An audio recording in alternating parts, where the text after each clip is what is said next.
This is my Audi RS3. I say mine, technically it's owned by Audi, but I've been running it for the past few months, and during that time it's been on the same rubber. This car has done more than 10,000 miles on the same set of Bridgestone tyres, and it isn't as though they've had a particularly easy life. This car has been twin tested against a BMW M240i, it's been drag raced against a Kia EV6 GT, and it was even borrowed by Chris Harris from Top Gear for a couple of days to skid around on some mud and crash through some cardboard boxes.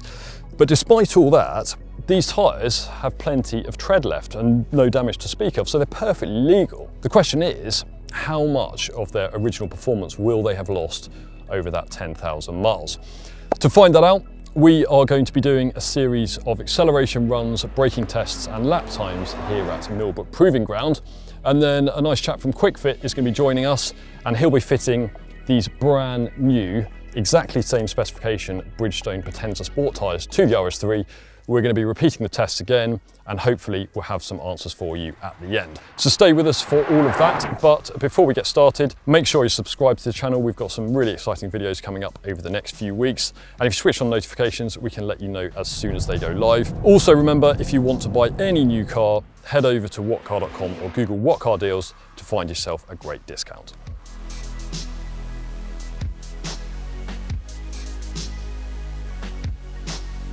So the first thing we're going to do is some acceleration tests. Essentially what I'm going to do is engage launch control, so there's no real driver skill involved, and then we're going to record the quarter of a mile time along this long straight piece of tarmac here. We're going to repeat the test 3 times because at the moment the tyres are cold, but by the second and third time they should have a bit more heat in them, and that might help the car get off the line a little bit better, but let's find out.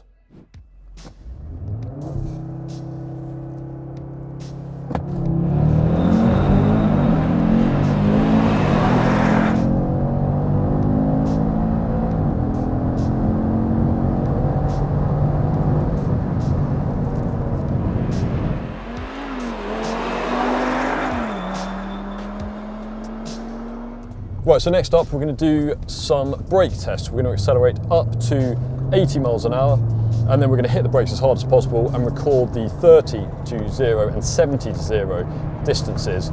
And just like with the acceleration test, we're going to repeat that 3 times so we get an average, and we'll find out how quickly this car can stop on its old tyres.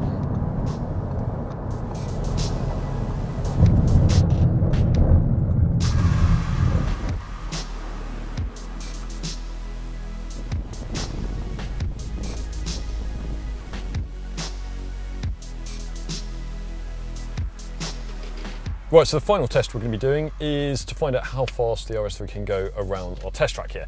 And for that, we're going to need one of these.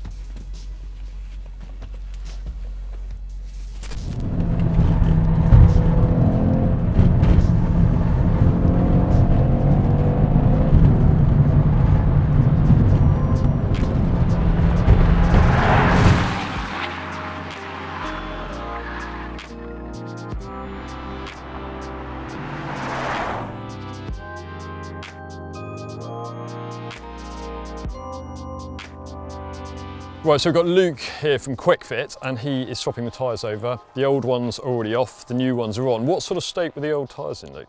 2.5, 3 mil, fairly heated due to a lot of track use. But to be quite honest, Bridgestone Potenzas, the sports, the new ones are brilliant tyres. They are great for track, they're great for road use. I mean, you got your money's worth out of them, but I'm here today to put a fresh pair of set on for you. Fantastic. So yeah, they are legal. 1.6 millimeters is the legal minimum tread depth. They've got about 2.5, so legally don't need to be changed, but new set on. Let's see what the difference is.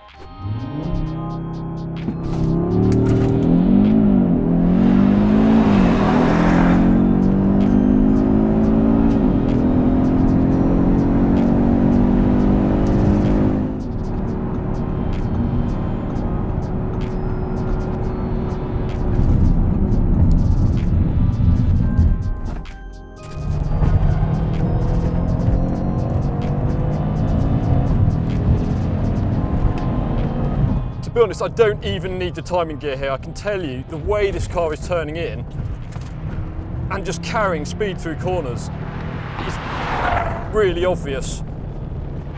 And the numbers back that up. On average, with the new tyres on, the RS3 was almost half a second quicker around our test track.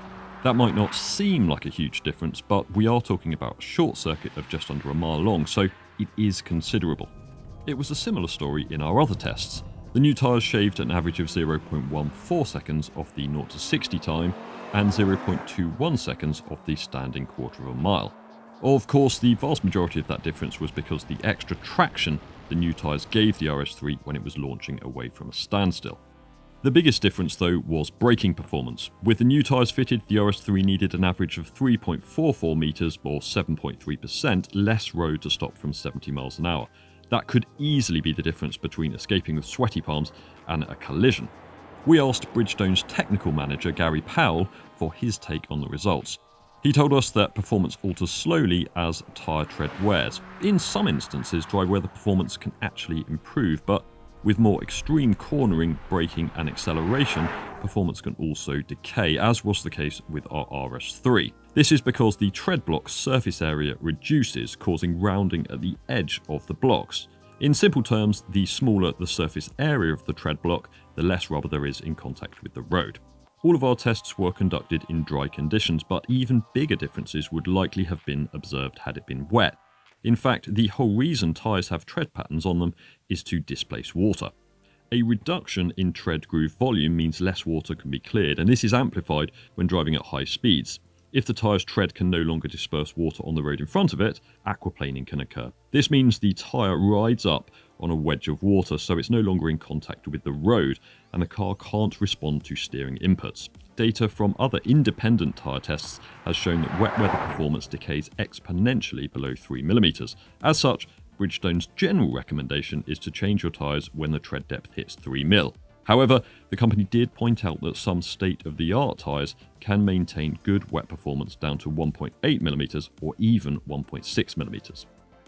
We certainly wouldn't encourage throwing away a perfectly good set of tyres just to save a fraction off your 0 to 60 runs, but as the old cliche goes, your tyres are the only part of your car that's actually in contact with the road, so we would recommend changing them more often than is legally required, particularly to maximise braking performance.